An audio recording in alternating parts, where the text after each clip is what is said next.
Well, it's your fault. Everyone.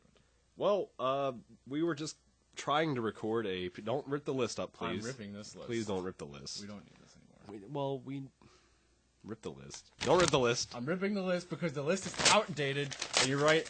I don't like preparing for anything. Fuck the list. Let's just do something completely different. If people want to hear about pro wrestling, they're not going to get it from us. Because we're not going to do what we usually do. I'm going to leave my fucking comfort zone. Like that time I wore a purple hoodie and I almost had a heart attack when I saw my reflection. I'm not going to talk about wrestling on this show because that's all I ever fucking do. And it's time to do something different. So, wrestling, fuck you. I thought it was going well. It was going pretty good. But... So, we were trying to record wrestling. It's not going to work. We're going to switch topics now, even though that had probably one of the best intros I've ever given. And we're going to go ahead and switch to a topic that I came up with the other day. Why are we so morbid? What makes you morbid, and what makes people morbid? And I didn't really give it too much thought, so we're not really completely prepared for this. We're prepared, because all we have to do is look at our reflections and say, there's something seriously wrong with us, and we're going to talk about maybe if we can find the root of where this comes from. It's not even just that we're morbid, but let's just, we're definitely not the status quo of what people want us to be or what is accepted by social norms.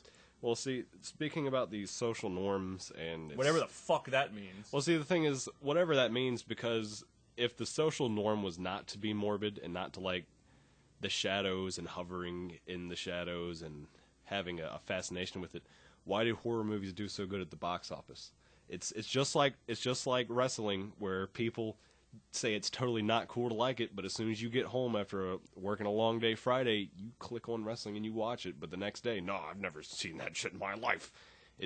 There's just a taboo about being someone who's into dark topics and quote unquote taboo things that just brings about a stigma that's put on you.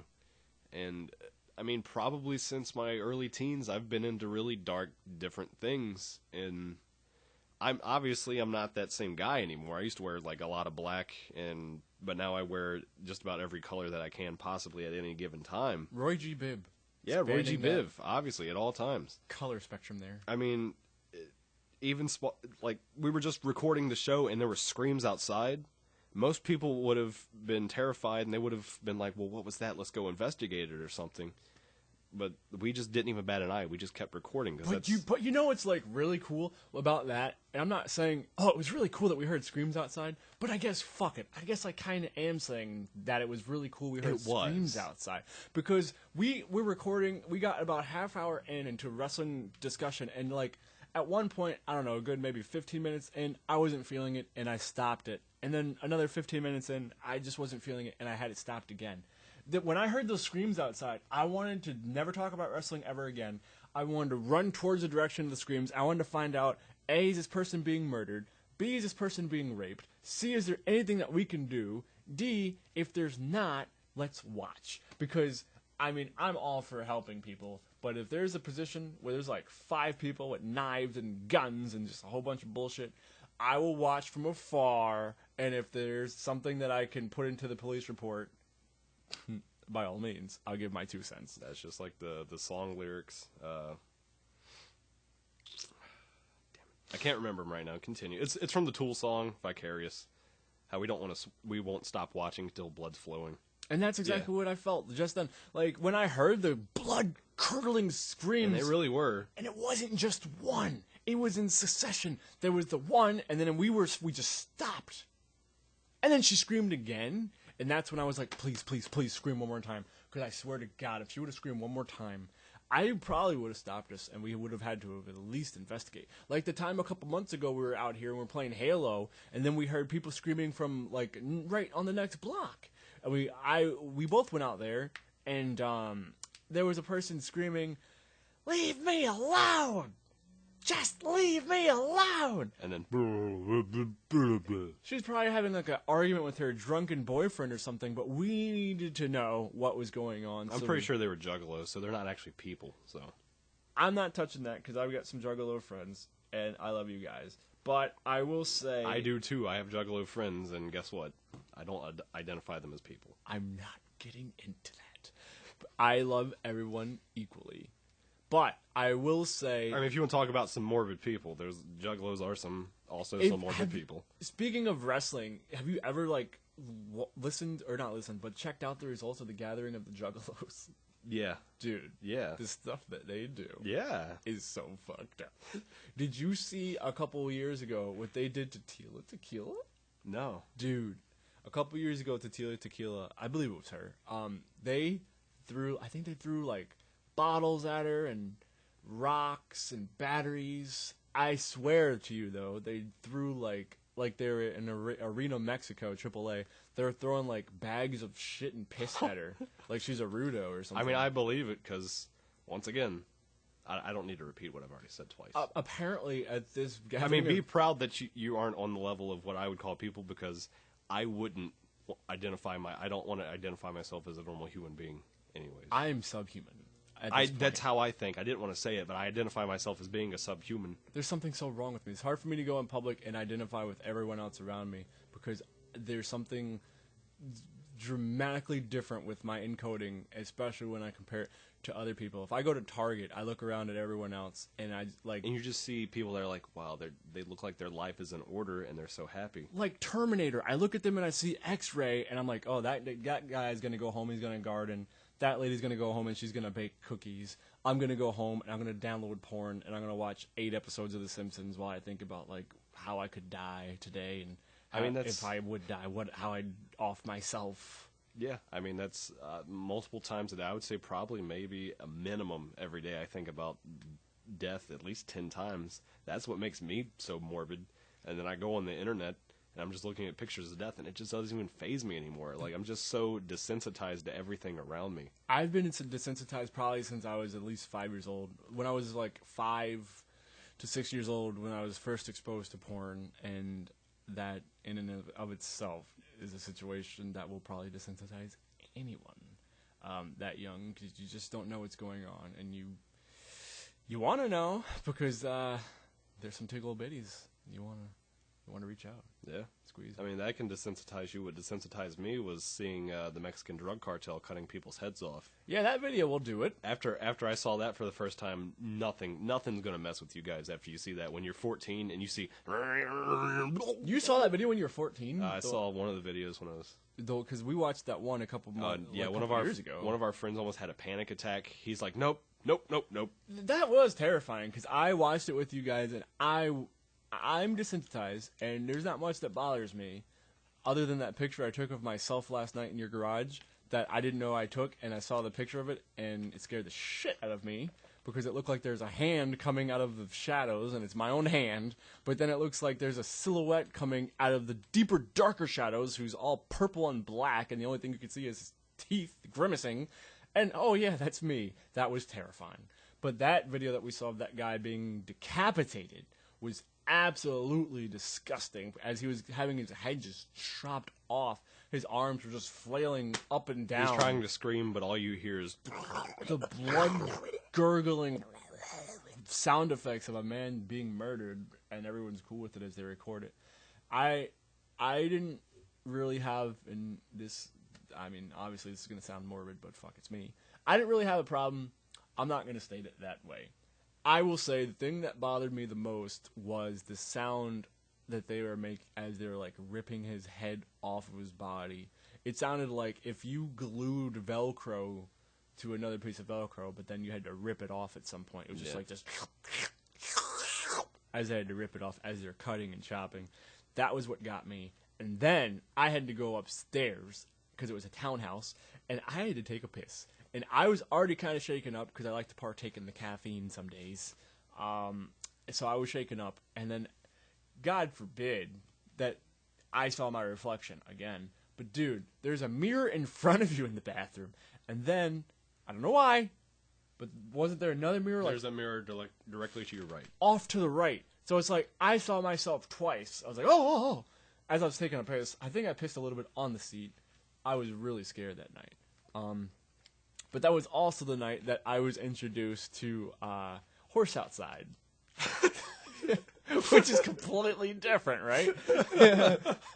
So and that night we watched a man decapitated, and then we're like, okay, let's watch Horse And Outside. then my friend was like, hey, have you guys ever heard of the Rubber Bandits? The Rubber Bandits.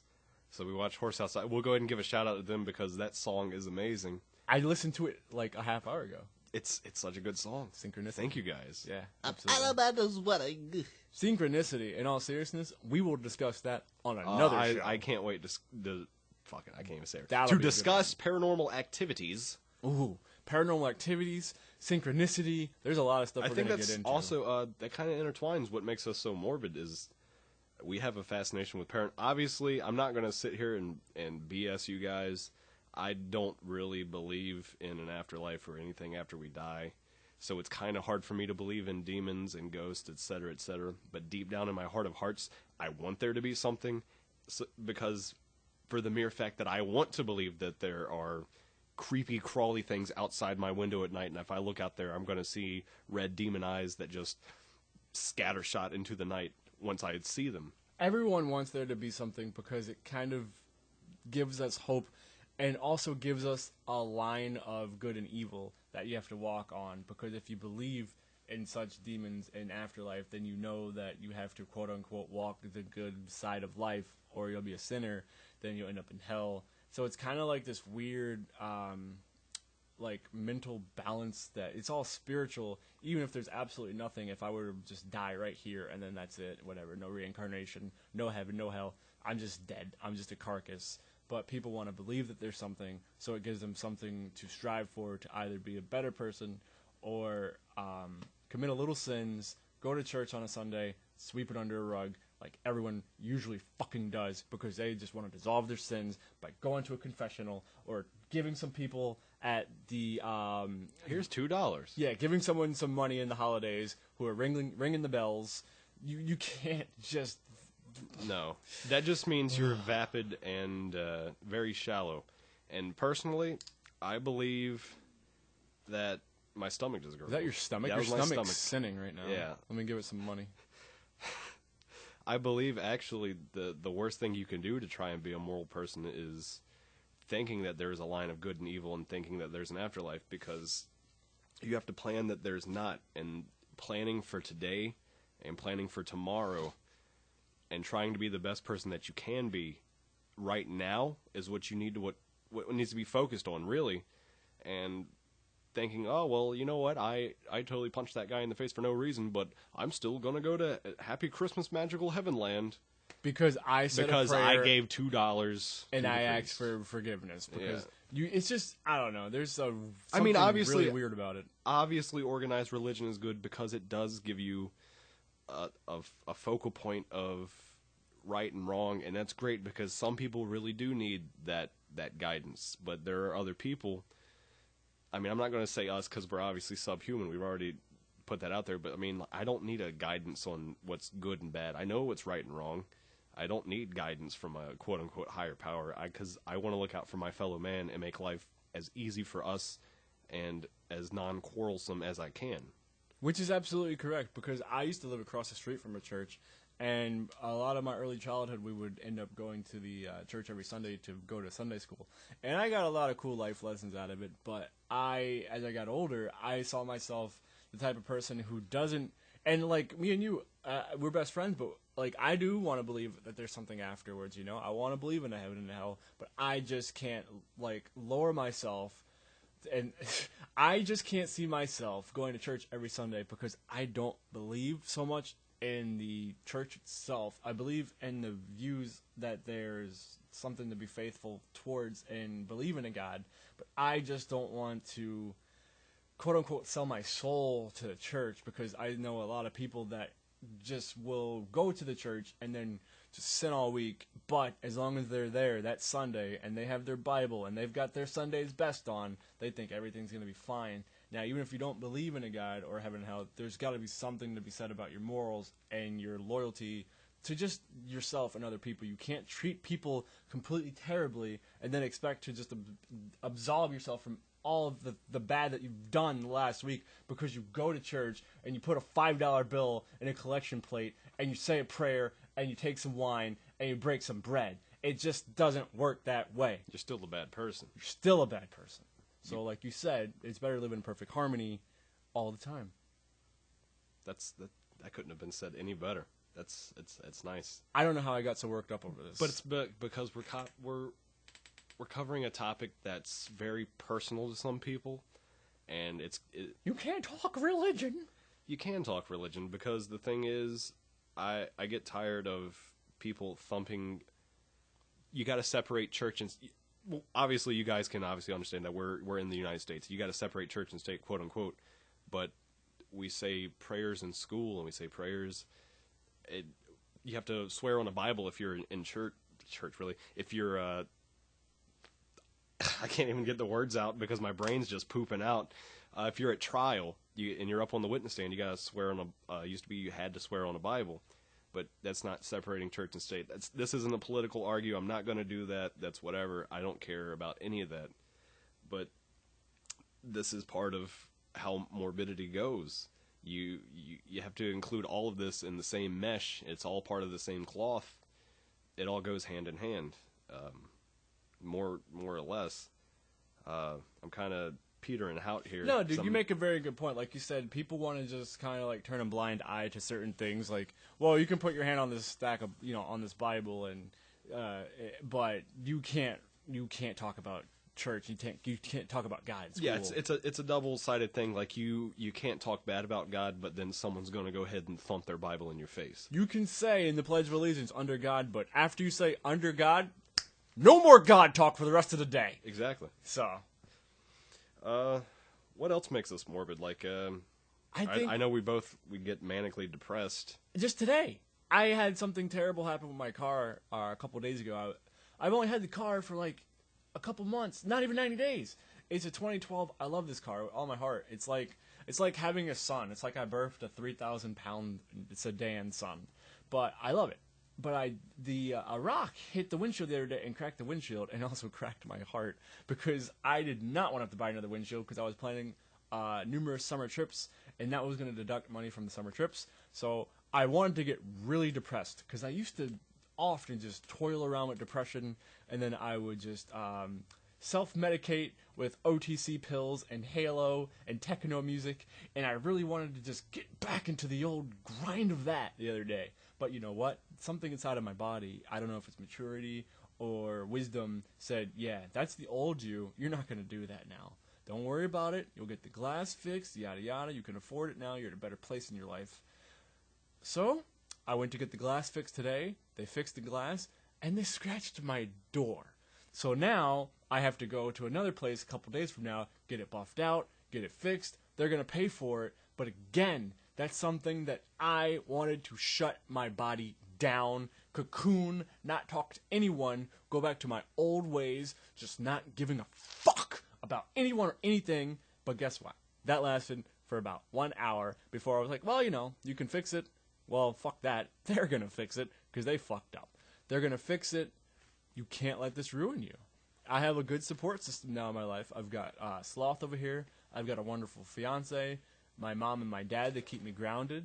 And it's kind of weird because I wanted to become depressed, but my body rejected it. Like when you take that pink, the pink medicine when you're a kid, and it's the antibiotics and it flushes out all the bad stuff so I don't get the goopy eyes or the runny nose.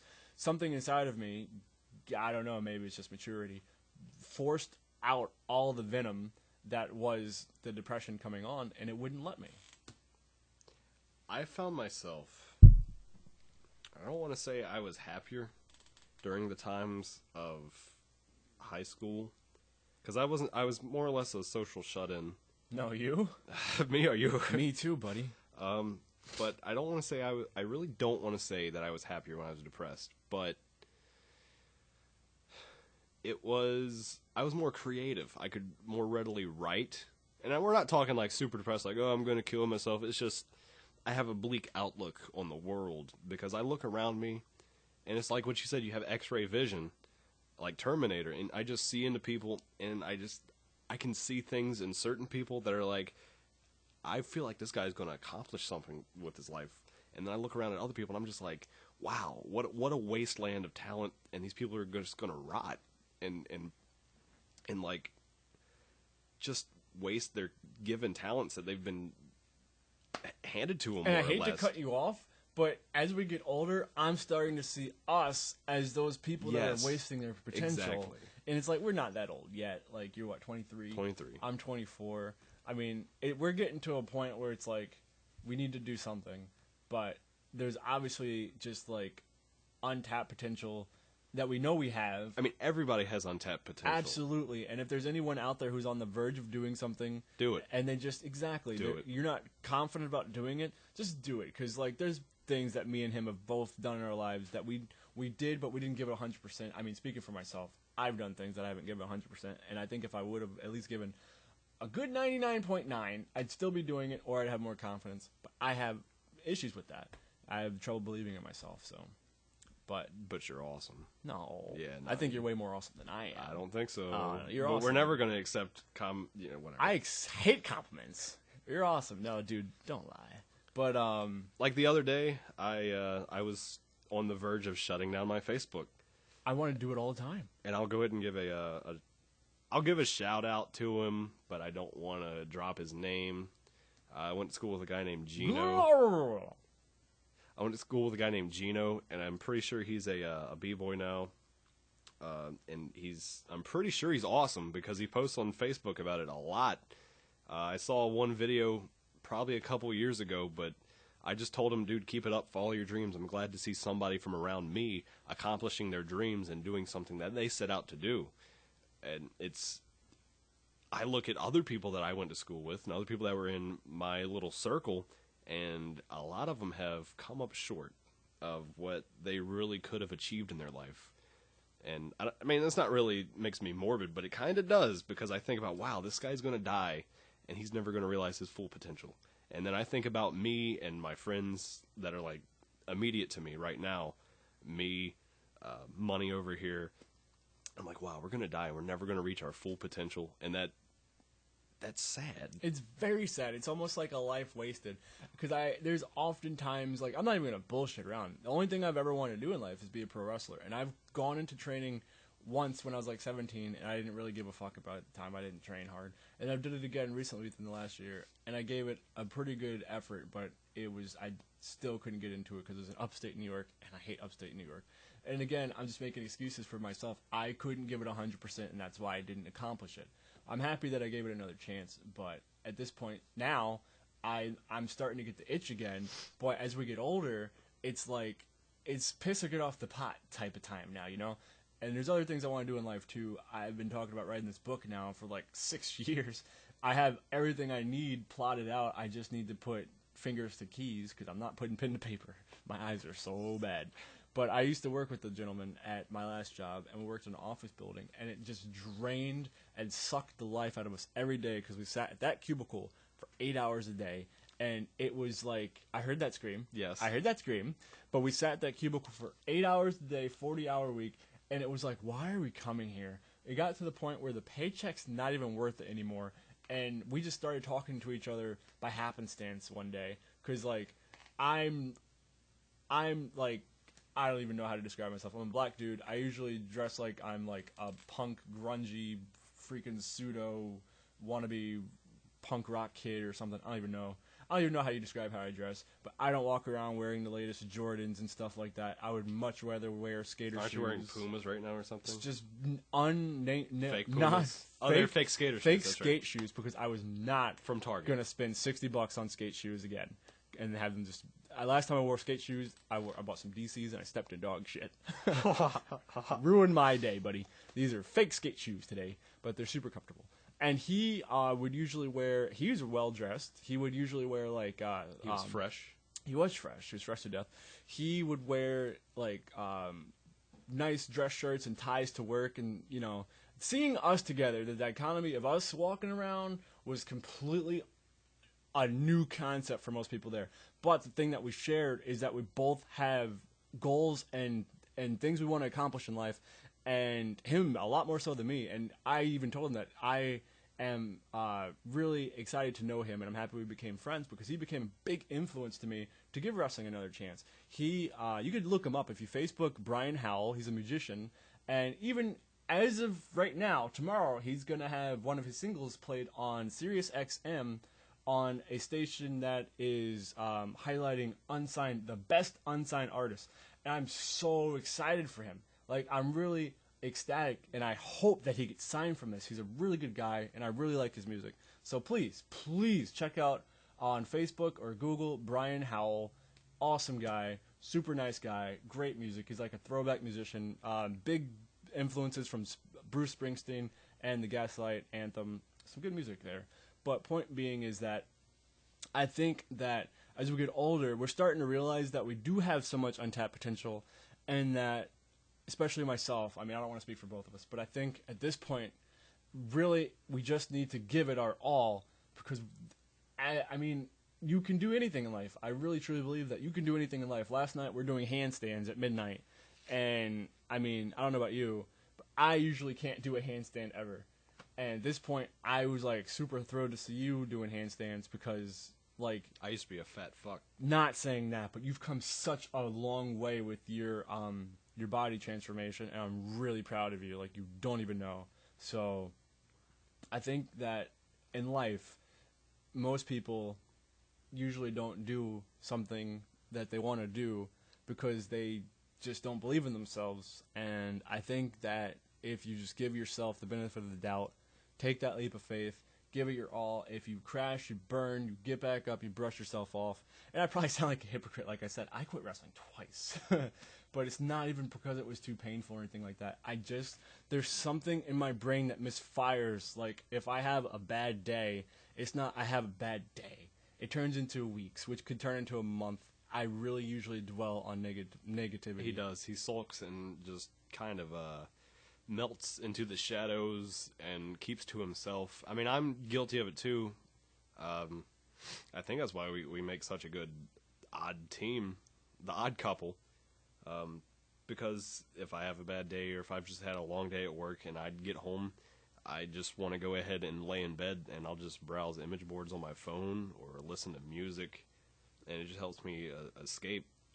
But going back to what you were saying about giving it your all, and I like how this turned into from us being morbid to giving preachy about how you can accomplish anything. A lot of people need to realize that I'm just speaking for myself. I'm not sure, once again, if there's anything waiting for me after I'm in my grave. That's why you need to give it your all. Are you going to leave a legacy behind, or are you going to be... All right, just like this. This is one of my favorite ones. Do you remember that guy who gave up, Mike? Who? Exactly. No one remembers that guy that gave up. So don't give up. Just keep chugging along. Like earlier today, I was like, I don't feel like going outside. I'm not doing lunges with a 100-pound punching bag. I'm not doing kicks onto my other punching bag. It's too hot. It's 107 outside. But I got up and did it.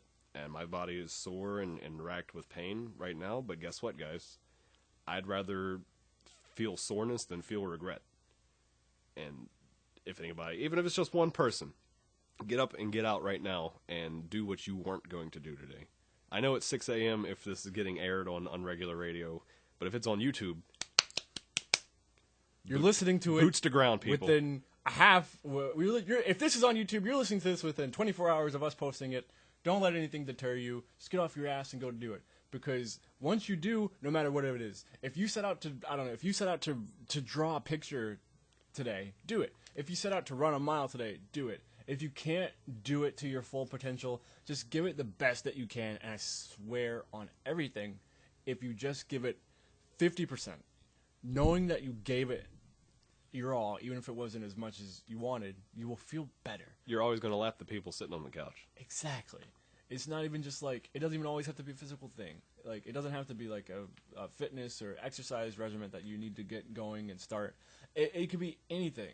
If you tell yourself you're going to do something and you don't do it, what feels worse than that? You let yourself down, you know what I mean? And you usually, I will just dwell on, man, I said I was going to do this, and then it becomes that thing. You said today that you were going to do something tomorrow, and then tomorrow comes, and then you don't do it. And then the whole week it goes on and on. And like I said, I'm the biggest hypocrite out of all of us, because I've been trying to write this book for the longest time. I've got the plot outlined, so I needed to take heed to my own advice, and I think tomorrow I'm going to put keys to put fingers to the keys and churn out some chapters is what I need to do. Yeah. But yeah, I mean, I know that this just was supposed to be about us. It became preachy. It did, but whatever. In a people good way. people do need to hear this sometimes, though. I mean, hearing it from who's going to expect to hear this from us? We're the social outcast that we never conform to anything. We always act like we don't give a fuck about anything because usually we don't. But people don't ever take the time to talk to us and see, like, you know, they just assume that we're just like, well, whatever. So I think that this, I don't even think it's so much preachy. I think it's kind of motivational. I would hope so. I'm not trying to push my beliefs or anything on anyone else. I just want to share from my life. People are voluntarily coming to listen to this. That's true.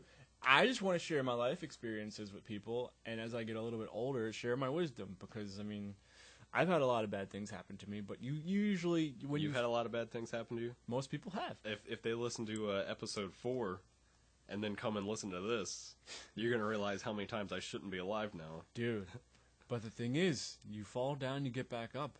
You shit yourself and you throw up vomit and blood, but you get back up. You just gotta... That roach isn't getting back up. Yeah, no, I've been meaning to point out some of these big fucking motherfuckers crawling around here. There's one in that bucket that's about half the size of my fist. No.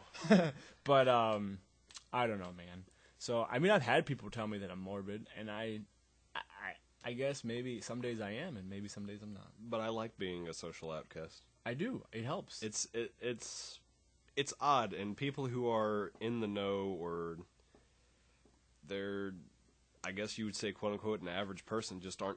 They're not going to understand what we mean when we say that we like being not part of your group. Or I like nothing more than on a Friday night, knowing that I'm not, or a Saturday night, I'm not going to a club. I mean, I occasionally will go to a club with my fiance. I mean, if that's your thing, cool, good for you. You're doing what you want to do, and your life's gonna be happy. That's what, you know. That's great. But we're not those guys. We don't like going out to clubs and having girls grind on us and getting drunk and doing all of that bullshit because that's just not attractive to me.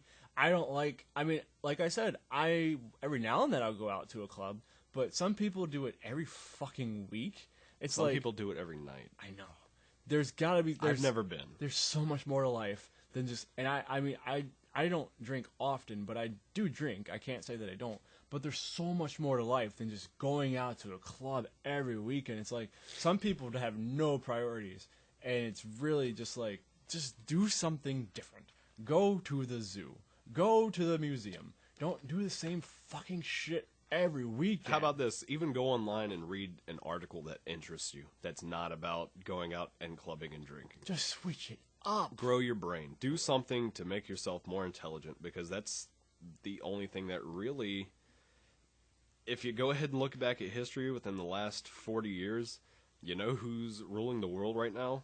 Nerds. Yeah, we're really starting to take over. Like, all these Marvel movies and all these comic book heroes and Internet, stuff like that. computers, video games. Who thought you're going to have a telephone in your hand that you can be anywhere just about in the world with satellite reception on it, and you can touch it to control it, and you can call somebody in Idaho if you're stuck in the middle of the Amazon.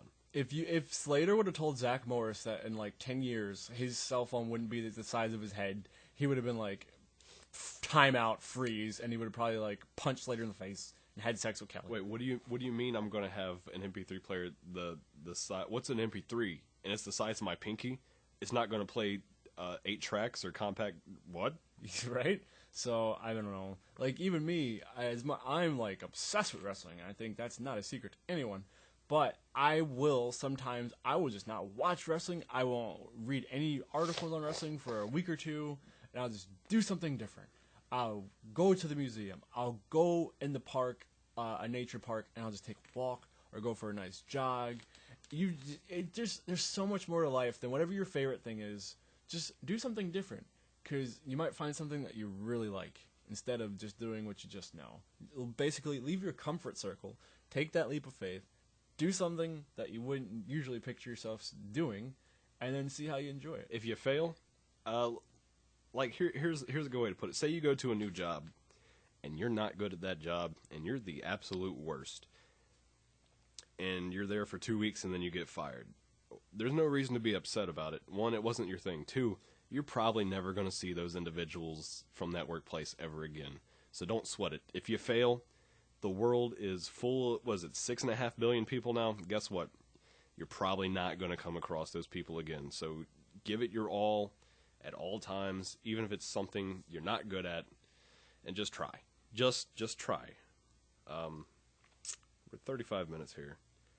I want to go ahead and put this in there because I think it's part of my morbidity. Bring it up, bro.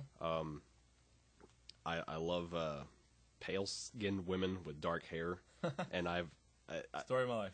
I mean, I'm not saying it's part of morbidity because obviously everybody's got a sex drive, but growing up, I loved Raven as Teen Titans. I was like, oh my god, that's pale skin and whoa. I don't know if you've seen my fiance recently, but even she will admit that usually her skin, she doesn't get as much direct sunlight as most people. She's looking like Seamus. She's a little bit paler than most. But I'm getting ridiculously burnt on my arms because I don't tan well. I'm Scots Irish. She is tanning. Like, she tried to get a tan the other day, and I was like, well, how's your tan coming along? And she's like, not really much going on here. But, like, for me, I don't care. Like, I am not the type of person that will judge you and fall for your looks. She's beautiful, don't get me wrong. She's the prettiest girl I've ever known. I don't even know why she's with me. When I proposed to her, if I was her and if I was her, I would have laughed when I proposed, and I would have said no and walked away. I don't know why she accepted it. She's an angel. She's my soulmate. I love her. But I like how we both feel the same way about our fiancés, even though she's pale-skinned and blonde-haired for me. Because we're not like the usual people. We're not like all about just like wanting to get some ass and then just kick them aside.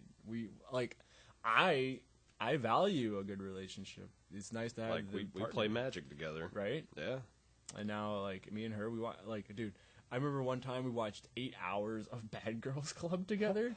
That's one of the worst shows ever. But if you're with someone that you love, you can watch anything. We've watched all 9 seasons of Dragon Ball Z on DVD. That'd be pretty fun. Yeah, it was fun, even though you don't like Dragon Ball Z. No, but I know exactly what you're saying. You have that thing that you can share with your loved one. It's really cool to have. Like, she's my fiance, but she's also my best friend. So it's like, I don't know, anytime we're together, it's not just, it's more spiritual.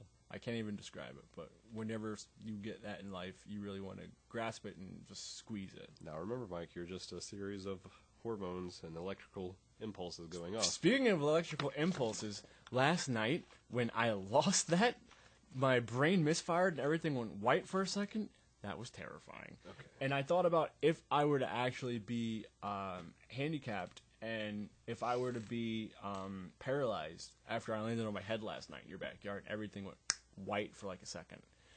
I don't know how the rest of my life would have gone because things right now are actually on the up. I mean, yeah, there's been some issues with the new car that I can't really even control. But other than that, I have a new car, which is crazy in and of itself because I've been driving my bust-up Kia for the last God knows how many years.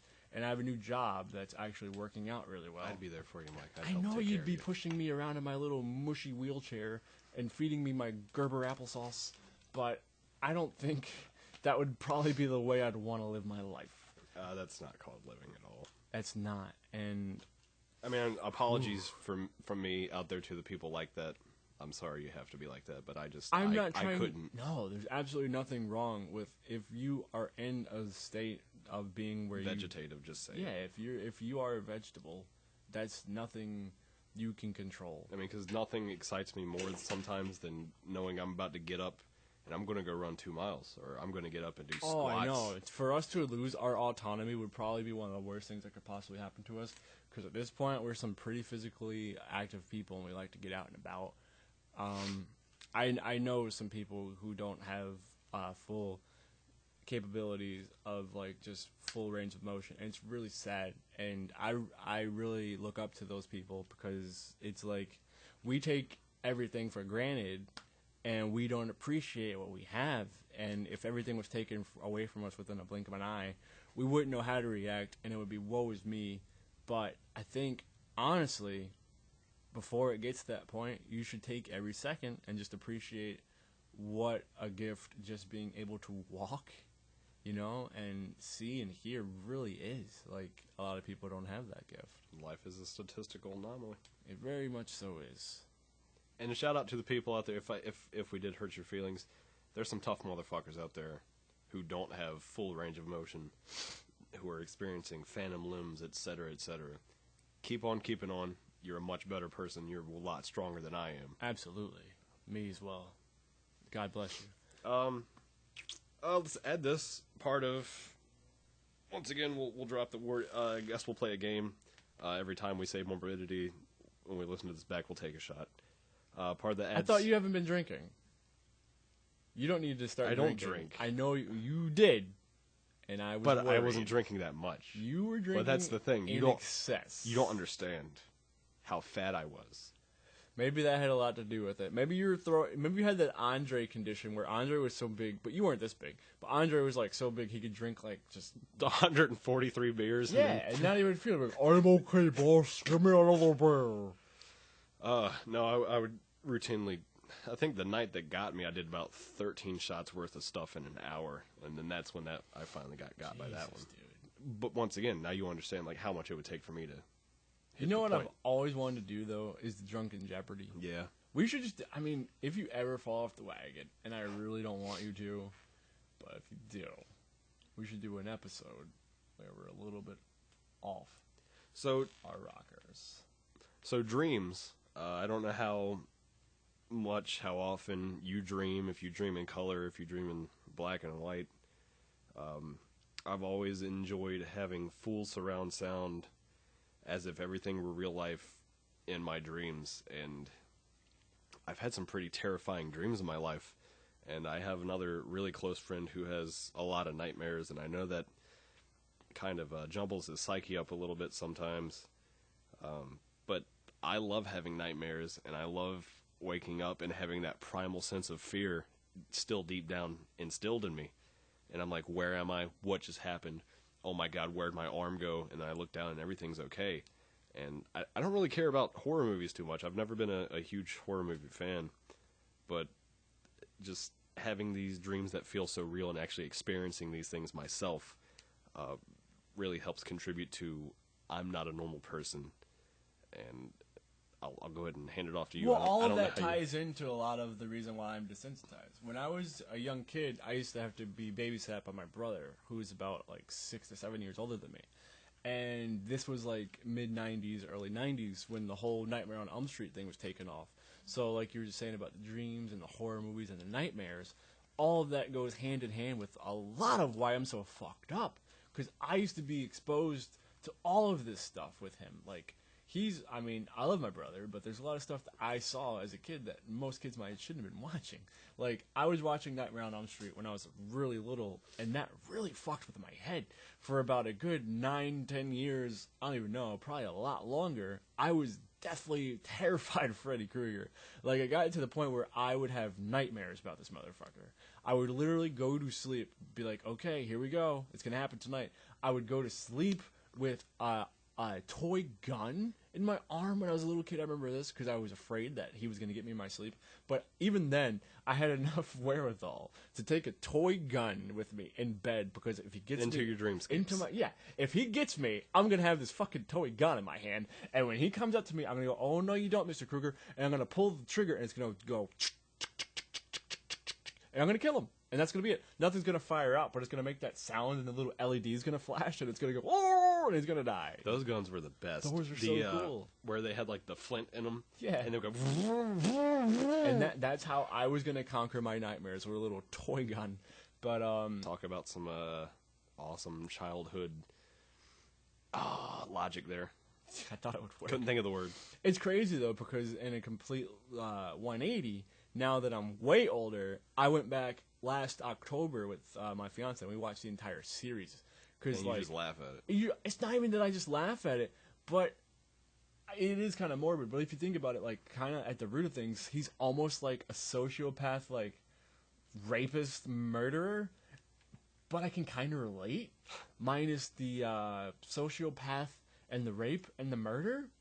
But I guess at the You mean just the rape and murder, because we are almost on the level of sociopath. That's the thing. We're like pseudo sociopaths. Me, way more than I don't even know like what you think half the time, but I know a lot of what I think. I think that there is something inside of me that wouldn't mind like considering myself to be a sociopath in training. I mean, that's how I feel. Right? But the problem is we care too much about people, and we try to live harmoniously as possible. We have way too much. There's like we were just talking about earlier. I think I have a split personality, honestly. There's the Michael personality, and then there's the crazy Mike personality. And it's like there's often a butting of heads. But like the last October, I watched that entire series, and I was like, wow, I can really relate to this motherfucker. And maybe a lot of people actually, though, because these horror movies are really popular. So I don't know if a lot of people see themselves relating with a certain character and they share certain traits, or they could just empathize with the person. I think that really might be a reason why movies are so popular, because once they see somebody on screen, they do see part of themselves reflecting off of that character and being portrayed, and they're like, you know what? Oh, that's real bad. But deep down, they're just like, yes. Yeah, they're cut like his face all off. for it. Like they're living vicariously through these insane villains in these movies and comics and whatnot. But like, and myself too, I would never in real life do any of that stuff. But I can relate in such a manner where I can live through the character that is doing it, and you can share that like semblance of like relativity with the person, or the sociopath rapist murderer, in this case being Freddy Krueger. But deep down inside, you know that no matter what, you can't do that. You can never commit these things in real life. And push comes to shove, I would never do that. But it's really strange that, like, if you fast forward from when I was a little kid, something that terrified me now, like, encourages me, and I take like a weird solace in. It's very strange how things can change. How one thing that when you don't know much in life, as you get older and get wiser, can be completely different. You know what movie terrified me as a kid? And everybody's going to say, lol, you're stupid. Gremlins. Stir of Echoes. Never seen it. Stir of Echoes with, I'm pretty sure it was Kevin Bacon, scared the living poop out of me when I was a kid. Because it's about these two wanksters kill a white girl and stuff her body behind a wall. Oh, yeah. Okay. Yeah. I've definitely and at least that's my recollection of it. I haven't seen it since, but I've watched the scene that scared me. The scene that scared me is when Kevin Bacon is hammering down into the wall and losing his mind because he's finally about to find the body, and then he hits the wall falls down, and there's just a girl's dead body decayed behind the wall, and that scared the crap out of me as a kid. And I went back and watched that scene again, and I was like, oh my god, this scared me. Like, it doesn't make any sense. It's not even scary. It's not even horrifying in the least bit, but somehow that got me when I was a kid. Dude, some stuff. And it bothered me. It bothered me for a long time. Some stuff when you're a kid, like the Freddy Krueger stuff now, is kind of like... Hellraiser was scary as hell when I was a kid. Hellraiser is hilarious now. I know that we joke about that all the time. Don't look at me!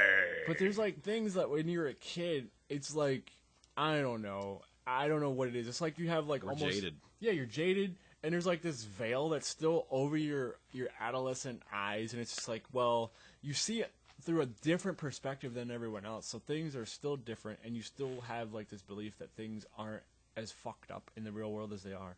But as you can tell from the last week of events in courtrooms, things are really as fucked up as you want them to be. Because not even just the last week in courtrooms. You remember that time Casey Anthony? Yeah, dude, that hot bitch Casey Anthony who killed her kid. Well, no. The verdict says that she did not. Oh, excuse me. So we can't come out and say that she did. That hot bitch Casey Anthony, who allegedly killed her kid. Allegedly. And who was charged with. That hot bitch Jodi Arias, who allegedly is... Yeah, but no, she got convicted. I know. So you can't... Yeah, she totally killed him. Yeah. She killed his dick off, literally. Literally, she probably just ripped it off. Right off the base. Yeah. But it's like when you're a kid, things are... God, it's almost like you want to believe that everything's bubblegums and... Bubblegum, sunshine, unicorns. Rainbow drops and just everything's cool. But as I get older... I realize it's way more awesome that things aren't like that. I don't know if I realize it's way more awesome, but I definitely realize that life sucks as I get older. There's things about it that I'm looking forward to because now we're entering different parts of our lives, and I'm looking forward to like marriage and kids. We're still in the summertime of our lives. Yeah, but I feel like I'm about to hit that winter, and it's about I'm about to like go into hibernation, and my little cubs are about to like come up to me and bring their cubs, and I'm about to have little cub grandkids. We're not having children, so I know you guys aren't, but I am. But I'm gonna have little house spawns of me running around. You're gonna have some cute kids, mulatto kids who are gonna be absolutely angry all the time, no matter what. And they're gonna have crazy split hair. personalities, awesome hair, angry all the time, depressed all the time. Yeah, they're have gonna fun be with the that best. stuff. Oh, I'm gonna love it. Especially if you have a daughter. Yeah, that's gonna be the greatest. But I think this episode has been a lot of fun, and I'm happy that I made the decision for us to not talk about pro wrestling.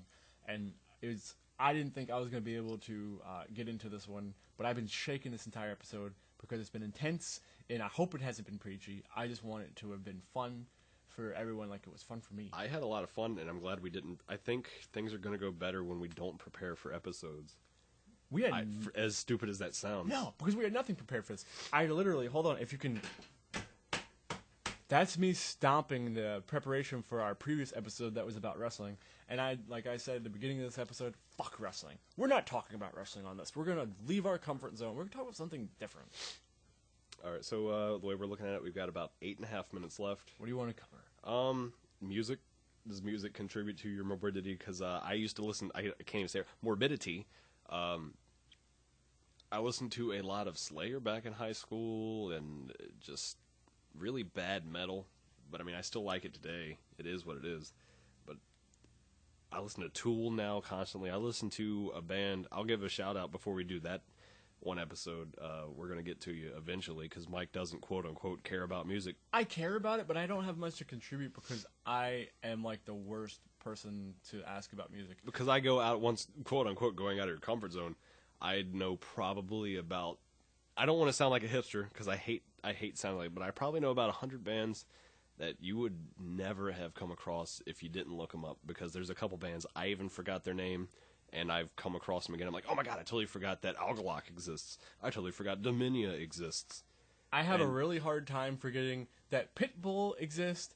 I have a hard time forgetting that Eminem exists. I'm the worst. Like, I need to listen to some new artists, honestly. I listen to, like, the weirdest stuff. I listen to Eminem, listen to a lot of that. I listen to a lot of Hollywood Undead. I listen to a lot of just weird techno and EDM, so. Boren and their Club of Gore. They are a German band who used to play metal, but they became a dark jazz, like a noir jazz band. And there are many nights I've just laid in my room staring at my ceiling, listening to this band, and just questioning the entire universe in and of itself. And they will take you on a trip. They have a album. Oh, what's the album called? Go ahead and take the mic. I will say, you asked me that if music contributed to my morbidity. I will say that I guess you can say that it has, because I, like, about 7 years ago, I was never gonna do it, but I decided if I was gonna kill myself, I was gonna kill myself to Fade to Black by Metallica. Metallica's my favorite band ever. I've been listening to them since I was in the 2nd grade. I've listened to them, like, notoriously throughout a lot of my depression spells, and they've really, I think the things that have saved my life, friends, you, my fiance, my mother, my father, Metallica, and Master Chief, and in a weird way, NyQuil. But I will say that yes, music has contributed to me being a little bit more fucked up, because I don't know who sits back and goes, well, if I'm gonna kill myself, I'm gonna kill myself to this song. So I would have offed myself to Fade to Black. Then that became my happy song. Then recently I discovered Creep by Radiohead and decided if I'm... You recently discovered this. I told you I'm the worst person. But that... It's all good, because that song is amazing. It's not all good. I have the worst musical, like, inclination ever. Some people have a memory bank for music, and they've discovered things. It's all good. The hardest thing about music for me is, like, when I was a kid, the only thing I was obsessed with was wrestling and cartoons. And obviously back then, like, we didn't have the internet or anything like that. And my brother was a huge rap head. So, like, we listened to a lot of Biggie and a lot of Tupac. My brother doesn't listen to rock and metal. I didn't really get into rock and metal until I was about 14, 15. When you came across who? Kazaa. I mean, I had Metallica on cassette when I was in second grade. Remember that time you came across Disturbed's pay-per-view or whatever it was? Yeah. I don't even remember me telling you that. It's amazing. I told you that in, like, off chance. But, like, yeah, back in, like, 2002 or so, I saw Disturbed on HBO. Remember that time you asked me every time I come up with a story, you ask, how do you remember that? I don't know how your mind is, like, a steel trap for everything. Brian Howells as well. But, like, about 2002, I came across Disturbed, and I was like, this is awesome. And it's funny, because one of my other close friends had that CD, and he absolutely just loathed it. And I was always going to buy it from him, but I didn't want to spend my allowance on it. So, then Kazaa came around, and then BearShare and LimeWire and all that good stuff. But, yeah. So, recently, it's like I'm just living through a grunge-style thing now, because, like, a couple years ago, I was really obsessed with Nirvana. What about Bush? Have you ever listened to Bush? I know, like, 2 Bush songs. Okay. Everclear? I know maybe one or two Everclear they're happier, songs. so I mean... They're a little bit happier. Okay. They do have some... Well, I need to go ahead and go through my collection and find some things for you that's off chance. Bring it on, man. Like I said, if you're... Because I know Alice in Chains, you've probably heard them, but you've never heard their secondary B-sides, which are really good. God, no. So. And I want to. Like, I love Pandora now because, like, all these awesome artists that I've always wanted to learn more about and listen to more of their music, I can just put on a station of Pandora and I'll hear some great stuff. Like, Audio Slave, there's another band that you play a lot of stuff on their Pandora. I can't even think of their name right now. But Pandora is just a great... Literally, it's so apt. That's right. Did I introduce you to Audio Slave? Audio Slave, there's another group too, but but the fact that it's called Pandora is so beautiful because it really does open up such of a box of just new beginnings. I don't want to give a shout out to them, but let's do it. Thank you, Pandora, for putting together... I love Pandora. Yeah, such an awesome product. I love you guys, but recently you put a cap on how many songs I can skip.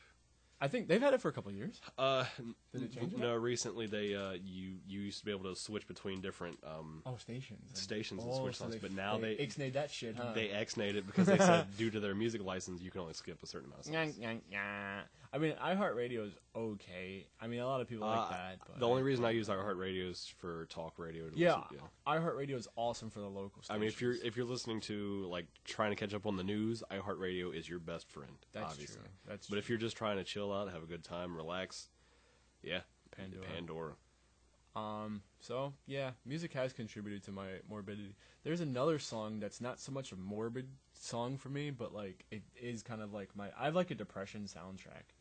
There was a song, I think it was called The Sorcerer's Apprentice. This movie was The Sorcerer's Apprentice, I want to say. It had Nicolas Cage.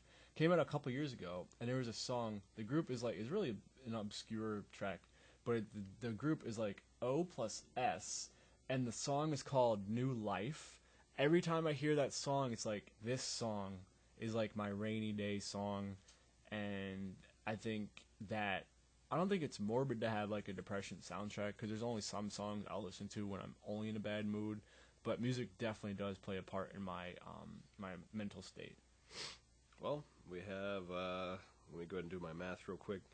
60 plus 40, we have about 100 seconds left here. 100 seconds? 100 seconds. Oh, gee, God, what do we do? Did somebody say 2 minutes? Ooh. It's not even 2 minutes or 3 minutes. Wow, what do you got? Gino Fort is his name. I'll go ahead and... I never knew his last name. Gino Fort. I think it's Gino J-Dub Fort on Facebook. Go ahead and follow him. He's a very talented guy from what I gather. Oh my God, we're giving shout-outs! Yeah, I mean, that's because it's eventually going to come back to us. Yeah, it's going to be like... I believe in karma. I do, but...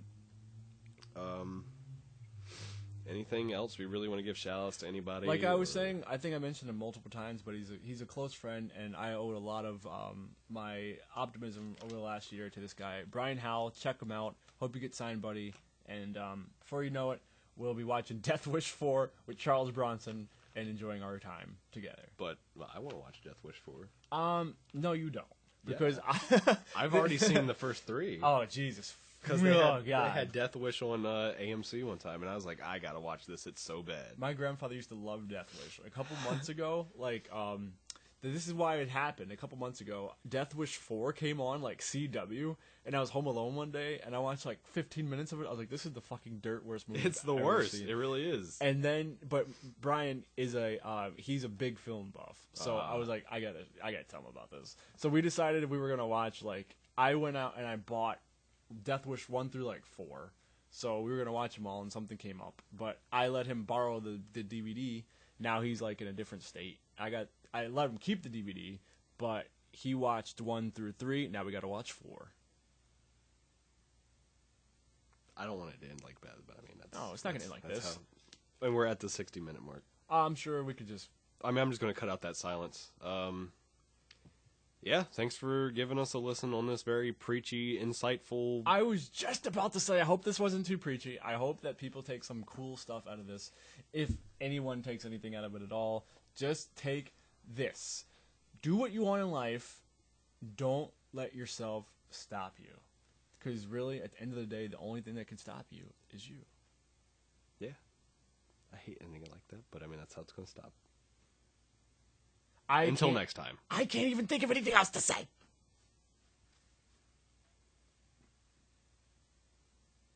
Oaxaca, Faga.